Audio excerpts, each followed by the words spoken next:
हमारा जो बॉडी है वो डिजाइंड है जंगल के लिए। बहुत सालों पहले जब बना था यूर एनिमल्स, और सिविलाइजेशन जब बनी ह्यूमन ह्यूमन की, तो उसकी वजह से हमारा माइंड दो पार्ट में डिवाइड हो गया। एक तो सिस्टम 1 और एक सिस्टम 2। हमारे ही ब्रेन का एक हिस्सा एनिमलिस्टिक है, जो अक्सर काम करता है। उसका फायदा भी है, उसकी वजह से हम लोग तुरंत डिसीजन लेते हैं बिना सोचे समझे। उसकी वजह से हमारे हाथ नहीं जलते, उसकी वजह से हम साइकिल चला पाते हैं, शुरू में सीख लिया उसके बाद बिना सोचे समझे चला पाते हैं। तो बहुत सी चीज़ें सिस्टम 1 हमारे को कराती है। सिस्टम 2 जहाँ पर काम करना चाहिए वहाँ पर भी सिस्टम 1 घुस जाता है, और यहीं से आते हैं बायसेस या फैलेसीज या मिस्टेक्स। तो ये जो बायसेस हैं, जब हम इनको जान जाएंगे तब हमारा सिस्टम 2 को जहाँ यूज़ करना होगा वहाँ पर यूज़ करेंगे सिस्टम 2 को, और बाकी जगहों पर सिस्टम 1 को हम यूज़ होने देंगे। आज का जो बायस है इसका नाम है fallacy of single cause. Single cause की fallacy. Stone age hunt for scapegoats. पुराने जमाने का हंट स्केप गोट्स के लिए। Chris Matthew is one of MSNBC top journalist. कोई बहुत मैगजीन होगी, अखबार होगी, उसका टॉप जर्नलिस्ट है Chris Matthews. In his news show, so called political experts are wheeled on one after the other and interviewed. उसके शो में बुलाए जाते हैं बड़े बड़े पॉलिटिशियंस, उनको एक के बाद एक बुलाया जाता है और उनका इंटरव्यू लिया जाता है। I have never understood what a political expert is और why such a career is worthwhile. मतलब मुझे नहीं मालूम कि पॉलिटिकल एक्सपर्ट का काम क्या है। आज भी सुबह सुबह जा रहा था, टीवी देख रहा था मैं, जहाँ पर पेशेंट बैठे हैं उसके सामने टीवी रखा था। वहां पर वो लोग बहस कर रहे थे, इतनी सीट यहाँ, उनकी सीट वहाँ, ये सीट वहां से मिलनी चाहिए, गठबंधन से सरकार बनेगी। मुझे कुछ भी समझ में नहीं आ रहा था क्या मतलब है, शायद इसको भी कुछ समझ में नहीं आ रहा होगा। I have never understood what a political expert is or why such a career is worthwhile. In 2003, the US invasion of Iraq was the issue on everybody's lips. 2003 में इराक के ऊपर हमला किया था, इन्होंने इन्वेजन किया था यूएस ने। वही इशू था सबके मुंह पर। More important than the experts, the answers were Chris Matthews questions. और आंसर्स क्या आ रहे हैं उससे ज्यादा इंपॉर्टेंट था कि कौन से क्वेश्चंस पूछ रहा है। जैसे what is the motive behind the war, कि वॉर के पीछे मोटिव क्या है, किस लिए हम वॉर कर रहे हैं। मोटिव को उसने थोड़ा सा हिंट किया ज्यादा गहरा से। I wanted to know whether 9/11 is the reason. बोला था मैं जानना चाहता हूँ कि 9/11 की वजह से तो नहीं किया। 9/11 जानते, जो अटैक हुआ था। Because a lot of people think it's पे बैक, बिकॉज बहुत से लोगों को लगता है कि अमेरिका ने बदला लिया है 9/11 का। Because do you think that such weapon of mass destruction were the reason for this war? क्या आपको लगता है कि इस तरह के मास डिस्ट्रक्शन के वेपन, जैसे न्यूक्लियर वेपन, उसकी वजह से वॉर हो रहा है? Why do you think we invaded Iraq? ये आपको क्या लगता है कि हमने इराक को क्यों इन्वेड किया? पॉलिटिशियंस को पूछा उन्होंने। The real reason, not the sales pitch and so on. बोलता है मुझे असली रीजन चाहिए, खाली आप जो पब्लिक को बताते हो वो नहीं, सेल्स पिच नहीं, हमको असली रीजन बताओ। I can't abide questions like that any more. बोलता है इस तरह के क्वेश्चंस मुझे अब समझ में नहीं आते। They are symptomatic of the most common of all mental errors, a mistake for which strangely enough there is no everyday term. ये एक ऐसी मिस्टेक है जिसके बारे में हमारे पास शब्द ही नहीं है और हम सब रोज करते हैं।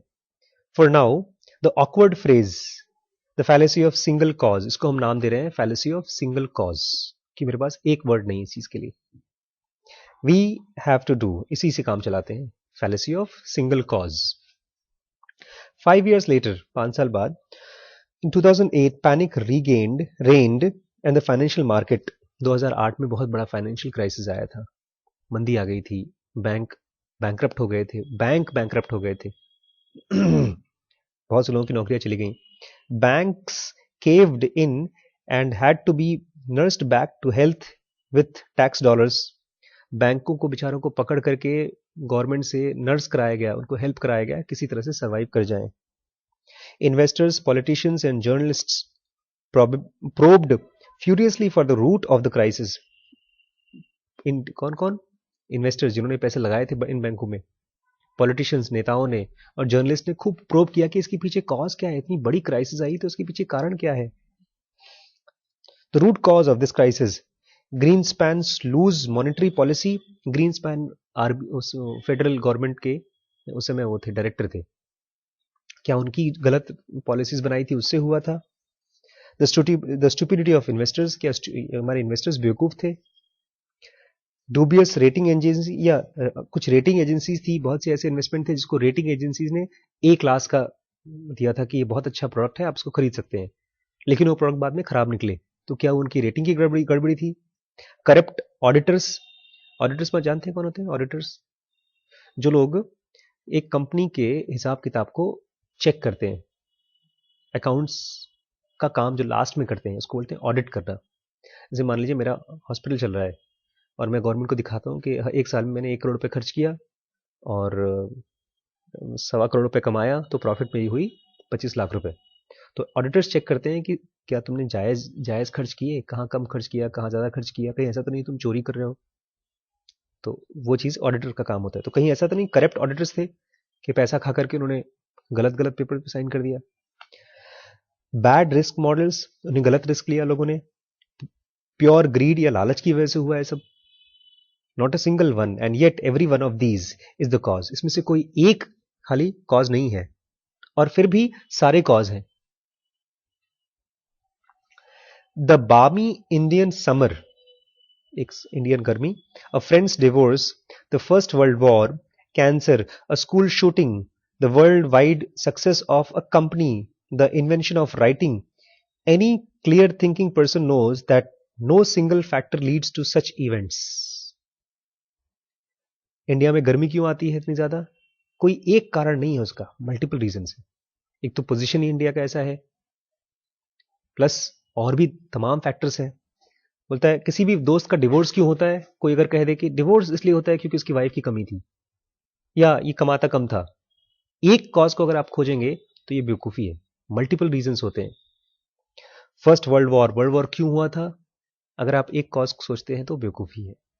कैंसर क्यों होता है, कुछ क्लियर नहीं है, there are multiple reasons. School में शूट क्यों हुआ था, शूटिंग क्यों हुई, गोली क्यों चली, बहुत सी रीजन है उसके पीछे। किसी कंपनी का दुनिया भर में सक्सेस कैसे हुआ, कोई एक रीजन कैसे बता सकते हैं आप? एक मुझे छोटी सी कहानी बतानी है यहां पर। आचार्य रजनीश ने बताई थी अपने बुक में। उन्होंने बताया कि एक फिलोसोफर थे, वो वर्ल्ड हिस्ट्री लिखना चाहते थे, पूरी दुनिया का इतिहास।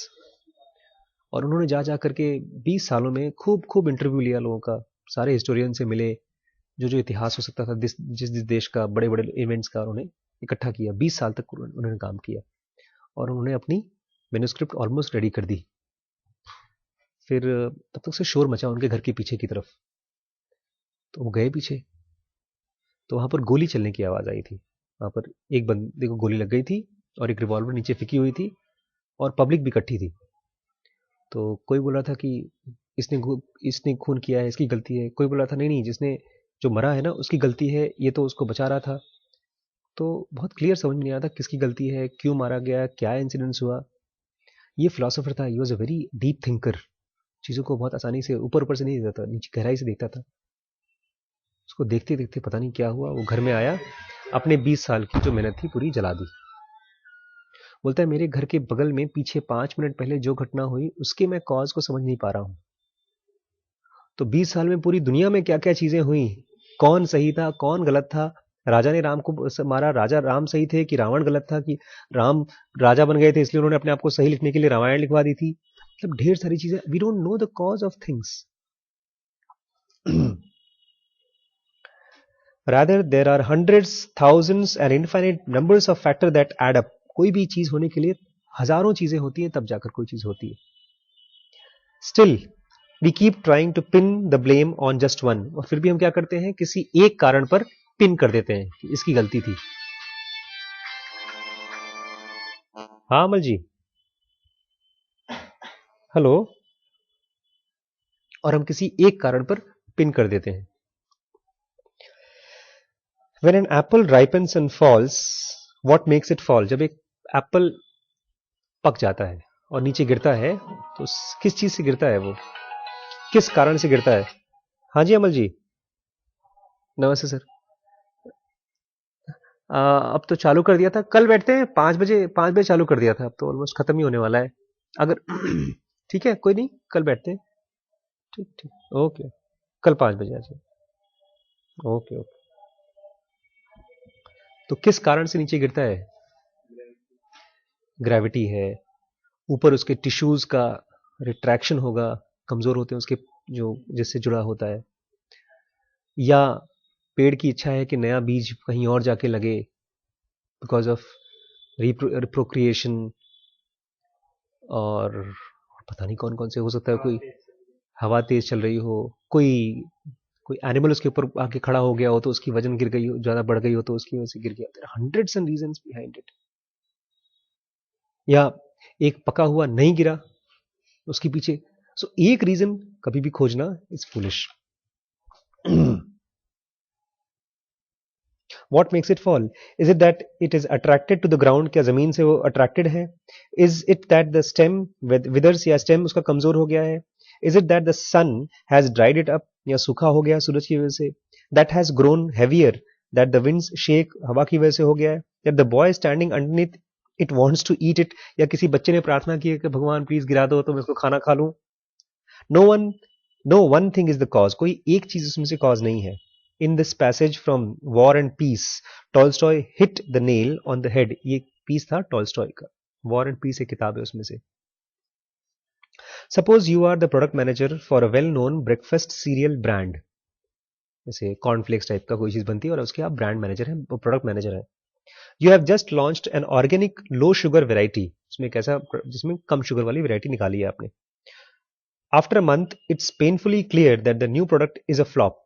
एक महीने बाद पता चला बिक नहीं रहा है, लोग पसंद नहीं कर रहे हैं, जैसे इसको मेरी पिक्चर पसंद नहीं आई. उसका एक कोई रीजन, मल्टीपल रीजन है भाई. हो सकता है उसकी इंग्लिश समझ में ना आई, हो सकता है इनको किसी लड़की से प्यार हो तो वो अपनी गर्लफ्रेंड को मिस कर रहे हो सकता है इनको उस लड़की से प्यार ना हो. मल्टीपल रीजन है. How do you go about investigating the cause? आप किसी चीज के कॉज को इन्वेस्टिगेट कैसे कर सकते, कैसे जाते हो, करते हो? First you know that there will never be one sole factor. पहले आप जान जाइए कोई एक रीजन नहीं होगा उसका. Take a sheet of paper and sketch out all the potential reasons. एक कागज निकालिए और देखिए कौन कौन से पोटेंशियल रीजंस हो सकते हैं. Do the same for the reason behind these reasons. और उन रीजंस के पीछे कौन से रीजन हो सकते हैं उसको भी लिखिए. After while you will have a network of possible potential influential factors. फिर आपको दिखाई देंगे कौन कौन से फैक्टर्स उसको इन्फ्लुएंस कर सकते थे. सेकेंड, उसके बाद highlight those you can change. जो जो आप बदल सकते हैं उसको हाईलाइट करिए कि मैं इसमें कुछ कर सकता हूं. And delete those you can not. और जो आपके हाथ में नहीं है उसको डिलीट कर दीजिए. Third, conduct empirical test by varying the highlighted factors in different markets. फिर उसको जो चेंजेस आप ला सकते हैं उसको चेंज करके मार्केट्स में फिर से ट्राई करिए. This costs time and money. इसमें पैसा और समय लगेगा. But it is the only way to escape the swamp of superficial assumption. लेकिन इसी से आप बच सकते हैं उस दलदल से जिसका नाम है सुपरफिशियल एजम्पशन, कि ऊपर ऊपर आपने कोई चीज मान ली है. ये बच्चा नहीं पढ़ता, हाँ वो तो इंटरेस्टेड ही नहीं है. ये सुपरफिशियल एजम्पशन है. कौन कौन से फैक्टर्स हमारे हाथ में हैं उनको आप करिए, जो फैक्टर्स आपके हाथ में नहीं है उसको आप मत मानिए. The fallacy of single cause is as ancient as it is dangerous. ये उतना ही पुराना है जितना ये खतरनाक है. We have learned to see people as the masters of their own destinies. हम दुनिया लोगों को कैसे देखते हैं कि हर आदमी अपनी किस्मत का खुद राजा है, master of his own destinies. Aristotle एक फिलोसोफर थे, वो ग्रीक फिलोसोफर थे. Aristotle proclaimed that 2500 years ago, 2500 साल पहले ये चीज उन्होंने कहा था. क्या? हर आदमी अपनी किस्मत का खुद ही मालिक है उसने. Today we know that it is wrong. आज हमको मालूम है गलत. हम सोचेंगे भैया हमको डॉक्टर बनना है किस्मत नहीं चाहती, कहां से बनेंगे. The notion of free will is up for debate. बोलता है अब बहस की चीज नहीं है कि फ्री विल है कि नहीं दुनिया में, या डिबेट कर लीजिए लेकिन क्लियर नहीं है. Our actions are brought about by the interaction of thousands of factors. हमारे जो एक्शन आते हैं वो बहुत से फैक्टर्स के इंटरेक्शन से निकल के आते हैं। The genetic predisposition to upbringing, कि हमारी जीन्स कैसी है। From education to concentration of hormones, हमारी एजुकेशन कैसी है, हमारे हार्मोन्स कैसे कॉन्सेंट्रेट होते हैं between individual brain cells, cells के बीच में हार्मोन्स कैसे काम करते हैं। Still we hold firmly to the old image of self governance, और फिर भी हम इस पर विश्वास करते हैं कि कोई एक चीज किसी भी चीज को बदल सकती है खाली, या कारण है। This is not only wrong but also morally questionable, ये खाली गलत ही नहीं है, ये इमोरल भी है कि किसी बंदे ने किसी के साथ कुछ गलत किया तो तुम उसको सजा देते हो। क्यों? क्योंकि तुमने एक चीज पर खाली मान लिया कि उसकी गलती है, कितने फैक्टर्स पीछे हैं उसको नहीं देखते। As long as we believe in singular reason we will always be able to trace triumph और disasters back to individual and stamp them responsible. अगर एक रीजन मानोगे तो किसी एक बंदे को तुम स्टैम्प कर दोगे रिस्पॉन्सिबल, और फिर तुम उसको एक सजा दे दोगे। The idiotic hunt for scapegoat, इसको बोलते हैं hunt for scapegoat. Scapegoat मतलब बलि चढ़ाने के लिए एक बकरा चाहिए। अब गलती हुई तो किसी न किसी के ऊपर तो ब्लेम डालना है, तो उसके ऊपर बकरे पर डाल दिया। तो it is a hunt of scapegoat, ये कौन से बकरे को बलि चढ़ाएं, तो वो एक रीजन है जिसको तुमने, मतलब ये जो बेवकूफी भरी हमारी हंट है स्केप गोट को खोजने की, goes hands in hand with exercise of power, वो पावर के साथ जाती है। A game that people have been playing for thousands of years, जो पावरफुल है तो किसी न किसी और के ऊपर ब्लेम डाल देगा। एंड येट, और फिर भी the fallacy of single cause is so popular that Tracy Chapman was able to build her world wide success on it. Tracy Chapman ने अपना वर्ल्ड वाइड सक्सेस बनाया था कैसे? Give me one reason is the song that secured her success. उसने लिखा था, गाना लिखा था, give me one reason, be hold on, weren't there a few others too. बोलता है खाली एक ही रीजन है और रीजन नहीं। इसको हम बिकॉज जस्टिफिकेशन के नाम से जानते हैं, फाल्सिफिकेशन ऑफ हिस्ट्री के नाम से जानते हैं, हाइंडसाइट बायस के नाम से जानते हैं, फंडामेंटल एट्रीब्यूशन एरर के नाम से जानते हैं, या तो फैलेसी ऑफ सिंगल कॉज, किसी भी चीज का एक रीजन। Any questions?